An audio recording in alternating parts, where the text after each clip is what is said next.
I'm Teisha Bader in for Mark Golub. And in the news, for the first time today, Israel celebrated National Aliyah Day, a new holiday that recognizes Aliyah, immigration, and Olim, new immigrants to Israel. The Knesset passed the National Aliyah Day into law back in June, and today that law became a reality with ceremonies and special programs across the country. Marc Rosenberg is the director of Pre-Aliyah for Nefesh B'Nefesh. He joins us now on JBS via Skype from Jerusalem. Marc, welcome and thank you so much for coming on JBS. Thank you for having me. It's a pleasure. So first of all, tell our viewers about Nefesh B'Nefesh and what your organization was created to do. Sure. Since actually before the founding of the State of Israel, Jews have been trying to immigrate to Israel, but the State of Israel set up the necessary apparatus for immigration. A lot of the people who originally moved to Israel, some of them were choosing to come, but a lot of them were fleeing difficult circumstances, and the government had the apparatus to deal with that. But those Jews in North America who weren't victims of anti-Semitism or different waves of violence, the government wasn't necessarily speaking to them about an agenda about the options of living in Israel. And just about 15 years ago, our CEO, Rabbi Josh Fass, recognized that the attitude was very different. And he spoke about this idea of aliyah of choice, of the need to relate to Westerners or Jews living in Western countries about the options of living in Israel. So we work with the traditional partners of the government of Israel, the Jewish Agency and the Ministry of Absorption, to help relate, guide, and assist North Americans who are moving to Israel. And therefore, we're big fans of Aliyah. And I guess the secret of the organization is that not just to promote the idea of living in Israel and ease the process of immigration, which is not always easy, but we're very proud of our success rate. Those North American Jews who moved to Israel in the 1980s, there was about a 50-50 chance they might be living in Israel 2 years later. And with our hard work and resources and partnership with the government, we're proud to say that our retention rate is about 90%. So that's one of the big principles of Nefesh B'Nefesh, is to provide a holistic resources and guidance to help people who have a successful life in Israel. So, Marc, I want to get back, and we'll talk in a moment about the day-to-day challenges that new Olim face in Israel. But give us a sense of what today was like, where new immigrants or Olim had their day, their moment to celebrate and have their efforts recognized, their commitment to making Israel their home. Give us a sense of what it was like in Israel today. Today was a weird day. I don't think it was weird because today was Aliyah Day. I think it was a little bit of a juxtaposition for many people that it's a normal day. It's just a Tuesday, and now people are talking about the topic of Aliyah and reminding many people, it was a bold decision for me to get up and move across the world. That, and it's no surprise that today just happens to be a very important day in the U.S. with Election Day, I think reminded people of the gravity of that decision, of the importance of it. So whereas, it was very routine, there wasn't like mandatory barbecues or gift giving out. If you made Aliyah, you were getting a free cone of Ben & Jerry's. It wasn't that type of celebration. It was a mix of normalcy. It was a normal Tuesday at work, but I think almost every hour I was either getting a comment through email or at a meeting it was being brought up about, wow, this is really an important value to the country and an important part of the fabric of society. Now, as we mentioned, the law to hold this holiday was passed in the Knesset this past summer. It was introduced by several Knesset members, two of whom at least are Olim themselves. It was Abraham Negisi. I don't know if I'm saying his name correctly. Sure. And he's Israel's only Ethiopian Israeli in the Knesset, and Robert Ilatov, who immigrated from the former Soviet Union. And I really like what Ilatov said. I think he put it very well when the bill passed back in June. He called Aliyah the most significant factor in Israel's development, empowerment, and growth as a state and as a nation. He said, by marking this day, we are saying thank you to the immigrants and proudly acknowledging their decision to tie their fates with Israel. And really, that to me is at the core of making Aliyah, decision to really tie your fate, your day-to-day reality with the state of Israel. Do you agree? I think that I've heard politicians say that, Aliyah is the lifeblood. It's something that rejuvenates the country. I think it's fascinating to me that many Israelis are not afraid of the competition of all the immigrants getting off the boat, competing for jobs or places in schools. That they thrive. They're excited about the opportunity that these new resources are being brought. And I think it really is a testament that this is a very complex society. There's a lot of ethnicities and backgrounds, and just mentioning that the two of the lawmakers are from Ethiopia and Russia themselves. The law has been talked about for many years. Some people from our offices and other organizations really push this as an idea just to mark the significant contribution. And if you look around at the names or pictures that are in the Knesset or the prime ministers of the country, you see that they were immigrants as well. And many people had Hebraic side. They changed their name to maybe fit in with the more of the Israelis. But wherever you go, you will bump into people who are either immigrants themselves or children of immigrants. And it's remarkable to see that it's weaving itself into a very cohesive and positive society. And do you find with, as you said, so many Israelis are, if not immigrants themselves, children of immigrants, grandchildren of immigrants, whether it be from Eastern European countries where Jews fled during or after the Holocaust, or whether it be from Arab countries where Jews were thrown out of in the 1950s. Do you find that shared experience eases the integration of New Olim from North America, from Canada, from Great Britain? Do you think that gives Israelis sort of this understanding of what that process might be like? I think it does. I think it's a nice way that you said it. I think that there's definitely that first abrasive level of social interaction where many people will say, "Oh, you had it tough. Well, I walked, from Iran to Israel on foot to get here," and the other person will say, "Well, I actually had to swim across. There's a swim across the ocean." There is definitely a competition amongst people about who had it harder to get here and whose challenges. And it's hard for me to say that, I just got on the El Al plane with 2 bags from Newark and flew to Israel and, got a free taxi back to my house. My story isn't as compelling as some of the most dramatic stories that you'll hear about immigrants who were smuggled into the country or brought on these incredible operations on the wings of eagles from Ethiopia. But there is an incredible connection that people have. And I'll tell this story even better. So I studied in Israel during college, and I had an adoptive family. A woman from my hometown in New Jersey married a 7th-generation Israeli. So whenever I would go there for the weekend, her husband would say, "Mark, you must make Aliyah. You must come." He would give me the hardcore press that this is the thing that I have to do. So a few years later, I came back and I visited them, and I said, "Zohar, I made Aliyah." And he said, "Why'd you do it?" And I was like, whoa, I remember all those lectures he used to give me. And it was interesting that he wanted to hear, was I tough enough to the challenge? Was I going to run away with the first sign of difficulty or siren that there's difficulty or danger around us?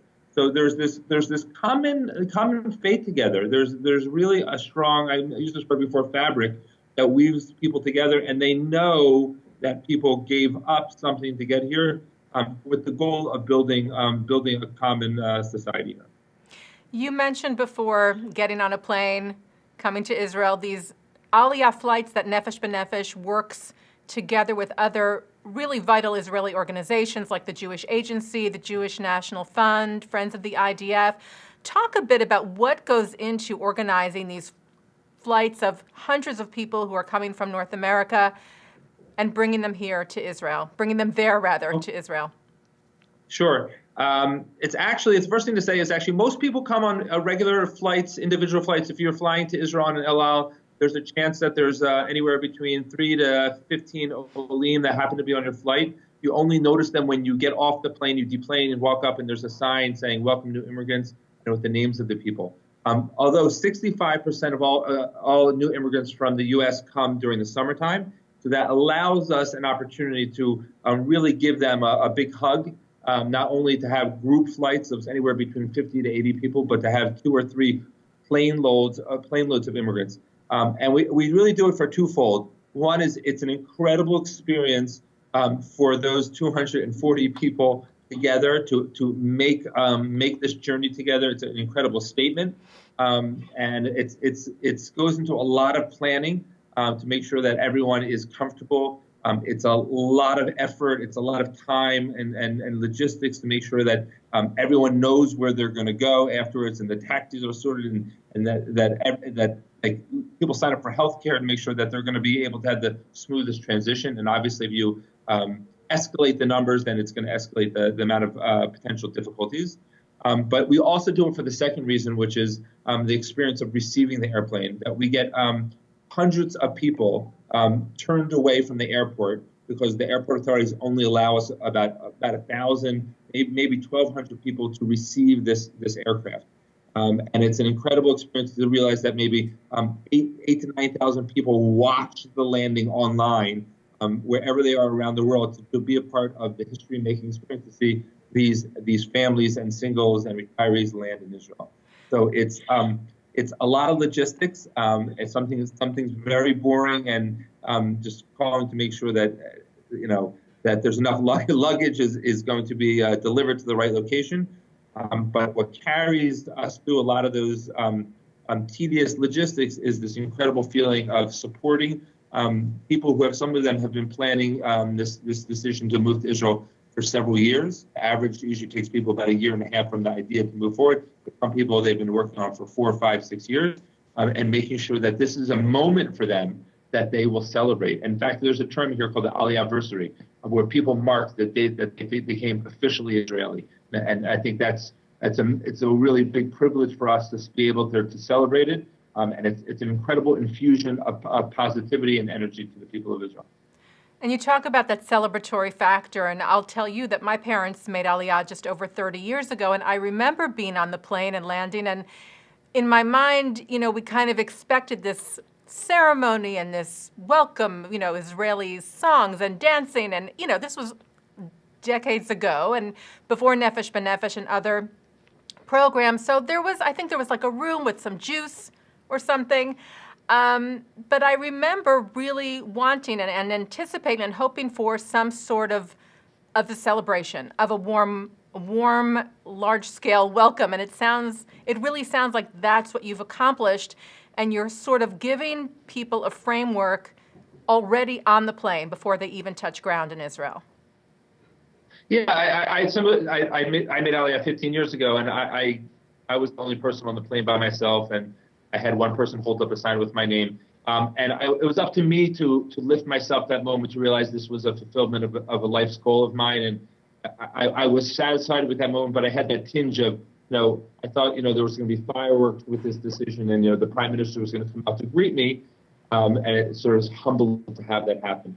But we tried to make sure that everyone feels celebrated, that there's a sense of accomplishment. And sometimes we'll just do that with our follow-up phone calls, and whether it's 2 days beforehand to make sure that people are ready, and if they have any last-minute questions, or a few days afterwards that the jet lag is a bit fatal, and they're ready to face those normal tasks of going to the bank and guiding people that will make it a normal transition, that they'll be able to realize that they have to do these everyday tasks, but meanwhile they have this incredible excitement of this decision to really build their life here. I think it's hard that everyone can experience a charter flight.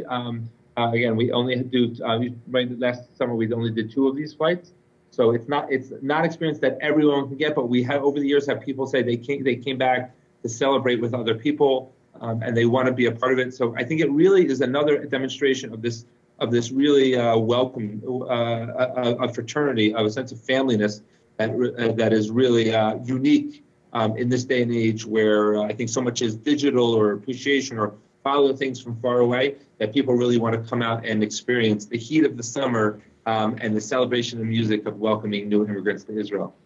Now, Mark, often on the large flights that you do during the summer, there's a significant amount of young men and women who are on board, who have left their homes, their parents, their families, coming on their own as lone soldiers, meaning they are volunteering to serve in the Israel Defense Forces, which is really a unique thing, I'm sure, to have interaction with these young men and women. What is that experience like, working with them and bringing them to Israel?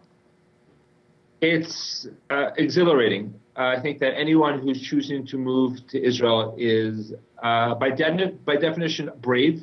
I don't think, I'm careful to say that I don't think that they are heroes, but I think it's a heroic decision.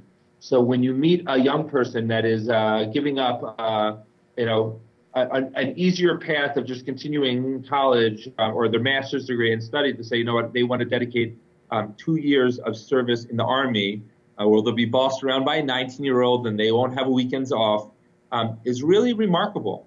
And I think that's my first reaction. And the second thing is that it's amazing to walk down the aisle of the plane. I've had the privilege of doing this a few times, and just seeing the diversity of people, of young people, but also with the families. They're coming from different backgrounds, people that grew up going to Jewish day schools and people that went to public school, people that grew up and affiliated with different types of synagogues, and they're all on the plane heading in one direction towards Israel, and they want to do something together. They really want to defend the state of Israel, and they want to sacrifice their time and their energies, and some people say the prime of their life, to help the cause of protecting the state of Israel.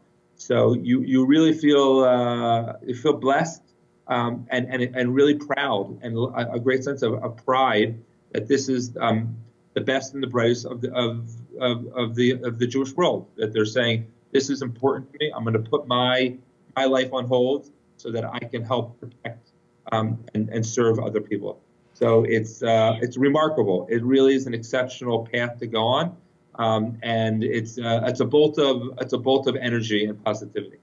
And just talk a bit about the partnership with the Friends of the IDF and how much contact you keep with these lone soldiers. Once they get to Israel, you follow up with them, or are there programs that sort of help ease them into life in the IDF? Talk a bit about what happens after they arrive in Israel. Sure. We're on the front lines meeting with people, but it's really is a team effort, and there's a lot of organizations, and you mentioned many of them, from the FIDF to our dear partners, the Jewish Agency, who are instrumental in making sure that people are navigating this process, getting approved and getting there. Green Sabar is another program that a lot of young people from North America come and serve on. But it's our job to make sure that they have everything ready, approved, and navigated through the process. So we have a lone soldier program. We give a lot of information to make sure that people have the resources to make good decisions about if this is right for them. A lot of people naturally, when they go to their parents and say, hi, I want to volunteer in the Army, the Israeli Army, there's a big hesitation. So we want to make sure that people know what it means, what they need to pack, and they understand the terms of the service, how much they're going to get paid. And this type of support is before they come, also after they come. We're very careful to a lot care packages, seasonal care packages, to make sure that people have the appropriate equipment. By equipment, I don't mean backpacks and uniforms, but the support equipment that people have. Maybe it's extra pair of socks in the winter or fleece to keep warm. We also have a very sophisticated SMS system to make sure that these soldiers are be able to know that there's so they have the resources if they need a vacation day to go run errands. If they need someone to advocate for them, we have different advisors who speak 5 different languages to make sure that soldiers from around the world, if they don't have family in Israel, they'll have that support. And even our staff goes out to different events. After basic training, it's a grueling process, and they'll have a hike and they'll finish. And parents and friends will come and greet them with food after they finish this training. So our staff will come and will be there with food and signs to greet them so that they feel part of this greater family. And that happens because of the support of Jews from around the world and these organizations. And we go there to represent them, to show that there is this great support network, that we don't go to sleep at night just, sleeping easy, forgetting about that other people are cold at night. I'm here in Jerusalem right now. I just closed my porch door because it's actually getting a little bit cold here at night, and I'm here and I'm warm in my house, but other people are on patrol or at desks watching the screens to make sure everything's safe. And that message is transmitted at that moment, and they really feel part of this family. So it's really a privilege for Nefesh B'Nefesh to be there and supportive and make sure that specifically these lone soldiers feel that they are not alone.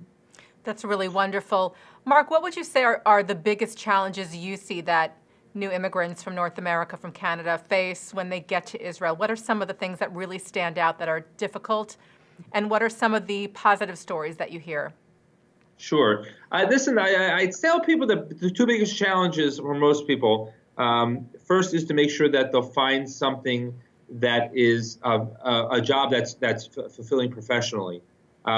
Everyone knows, if who's been to Israel, that the weather here is awesome. The people here are diverse. The food here is awesome. The Jewish lifestyle is out of this world. It's really, really wonderful.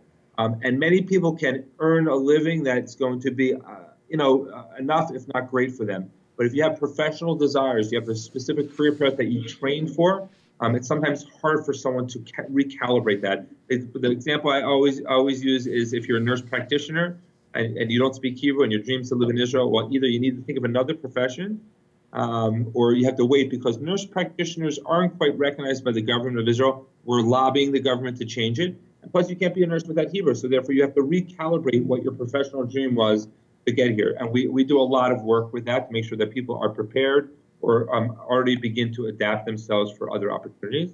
And the second big challenge for people is being far away from family. And it's wonderful with FaceTime and WhatsApp and Skype like this. People feel much more connected than in the past. I'm not sure if you remember or remind people that 30 years ago, people used to send cassette tapes back and forth so people could hear people's voices, and you had to wait for pictures to be developed. And it's amazing to have this connectivity that you can have a live feed from different activities. So people feel connected, but the distance of family can be difficult for people. My easy solution is to encourage your family to come to Israel, and we're happy to consult about what that would mean. But those are challenges for people. Those are the two biggest challenges. But we're seeing a tremendous amount of interest by people because of the potential opportunities, because exactly like I mentioned, the globalization, that the world is smaller, that it's easy to telecommute, that they can bring their businesses to Israel, that they can set their lifestyle up to come to Israel and be able to retire here or come to school to Israel and get a free master, get a free MBA or get a free BA is really a wonderful stepping stone for people to make wonderful strides to live their dream in Israel. So we encourage everyone to, if they have the dream of living in Israel, to have a checkup, to speak to Nefesh B'Nefesh, to make sure that you've explored that option. And we do our best to give an honest appraisal and make sure that you're aware of all the potential obstacles, but opportunities that are before you, because it's really something we talk about a lot, that we live in the most amazing times, that, Israel is only a 12-hour flight from New York and a 15-hour flight from Los Angeles. And to be able to weigh that opportunity is just an amazing privilege. And we're excited that this is what we have to offer, that we have the choice. We have the ability to make these choices that think away, should I pursue a career in Silicon Valley or should I look for a job in Tel Aviv? Those are wonderful opportunities. We want to make sure that people pursue those opportunities to the fullest. Now, yesterday, Marc, Israeli Prime Minister Benjamin Netanyahu expressed his appreciation for Olim. He said at a meeting of his Likud party that the contribution of so many different communities is so broad and deep. And you at Nefesh B'Nefesh, you established a prize 3 years ago to recognize those contributions. Tell us quickly about the Bonei Zion Prize that you sure, are now. I think it's actually a beautiful connection to the Aliyah Day celebration today. I think that there just isn't a need for appreciation. I think that more so than to give a prize, importance of appreciation for the contribution that people are making. And I think that the idea behind the Bonei Zion Prize, from my understanding, was to sort of bring to the forefront recognition for new immigrants, specifically English-speaking immigrants that are changing the face of Israel. And when you read some of the past winners and see that some of them have started school networks and have gone into politics and have become authors and influencers, it actually is a reminder that you yourself have the ability to be a trailblazer. You can cut off the safe path or leave what's been ordinary and do the extraordinary. And it allows us at Nefesh B'Nefesh to bring these role models to the forefront. So as of yesterday, we just opened up the applications for our third round. So if you know of someone who you think is doing something heroic, something that's important, something that is influence and needs recognition, we encourage you to go to our website and submit nominations, because it's an amazing moment to see the government pause. We had the ceremony at the Knesset, and dozens of Knesset members come in to say, "Oh, we want to thank this person for what they did, because they helped my child in the school network that they went to," or "This is a program that was established that advocated for my friend to navigate through the system." And when you meet these people, you often don't know that they're English speaking because they've integrated so well, or that you just take for granted that must be someone who's mastered the system, or someone who's been living in Israel for many years. And then you're delighted to see that, well, that person is only here for a few years, and they have made already a significant contribution. So echoing the Prime Minister's comments, it's important. It's important to have a recognition because it inspires more people to become extraordinary. That's a wonderful honor and opportunity, as you said, to give people the chance to nominate someone they know is making a contribution. There are several categories. Just to remind us what they are for the prize, which is a $10,000 prize. So it's really something that if you have quality people that are out there, to go to our website. I think if you just go to nbn.org.il, you'll be able to see the under Bonei Zion. This year we're going to be honoring I think it's 6 categories. One is going to be community and nonprofit. There's one for culture, sports, and arts. There's another one for education. There's one for science and medicine. And this year there's a new one that they're doing for Israel advocacy and young leadership. I think there's a recognition, especially with the fast-paced changes that are going on in the Jewish world, and always this expectation that, Jewish leaders, you're the next generation, that so many people are stepping up and helping shape what's happening in the conversation about Israel advocacy, that we'll be able to highlight these influencers. So again, if you know of someone who's in Israel, who's made Aliyah, that is working in the community and not-for-profit, someone who's in the arts, culture, or sports world, someone in the field of education, science and medicine is one, and again, Israel Advocacy Young Leadership, I encourage you. It's a wonderful experience to celebrate them. We've seen Tal Brody, who helped bring the European Basketball Championship to Israel, and he brought an incredible crowd of people there. We've seen doctors who have changed how the emergency rooms are impacted in Israel. It's an amazing and inspirational moment, so I invite you to not just apply, but I think it's going to be in June, the ceremony at the Knesset, and contact us to be a part of the celebration. Marc, thank you so much for joining us today on this first ever National Aliyah Day in Israel. Toda rabah. B'vakasha. Be well. You too.